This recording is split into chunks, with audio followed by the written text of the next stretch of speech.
আপনাদের সঙ্গে আছি, সাথে আছি সেই প্রত্যাশায়। ভ্রাম্যমাণ বিশ্ব সাহিত্য কেন্দ্র, সত্যিই ভালো লাগছে যে প্রতিটি উপজেলায় যদি এরকম আসলে ভ্রাম্যমাণ বইমেলাটা যদি হয়, উদ্বোধন হয়, চমৎকার, সত্যি খুবই ভালো লাগবে।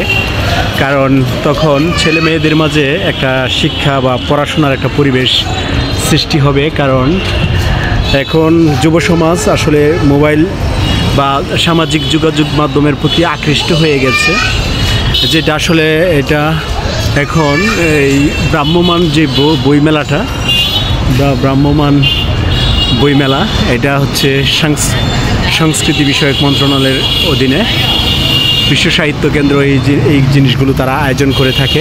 সত্যিই খুবই ভালো লাগছে, আমি দেখে আসলে সত্যি অভিভূত হয়ে গেছি। কারণ এটাই প্রয়োজন ছিল, প্রতিটি উপজেলায় এইরকম বইমেলার আয়োজন করা হোক এবং যেন এটা প্রায় সময় থাকে। সেই এখন যেভাবে যুব সমাজ এই সামাজিক যোগাযোগ মাধ্যমের প্রতি আসক্ত হচ্ছে, এখানে এইরকম বইমেলা যদি আয়োজন করা হয়, সত্যি যুব সমাজ তাদের এই যে জ্ঞানের যেই ভাণ্ডারটা, পরিধিটা, এটা হচ্ছে বিভিন্ন লেখকের বই এখানে আছে। বিশ্ব সাহিত্য কেন্দ্র প্রকাশিত বইসমূহ উপর 30% এবং অন্যান্য প্রকাশনীর বইসমূহের উপর 25% মূল্য ছাড় এইখানে। তখন যুব সমাজ তখন এই বই পড়ার প্রতি উৎসাহী হবে এবং আকর্ষণ বোধ করবে।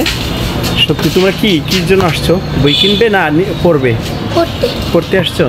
কোন ক্লাসে পড়ো তুমি? 3-তে। তুমি কিসে পড়ো?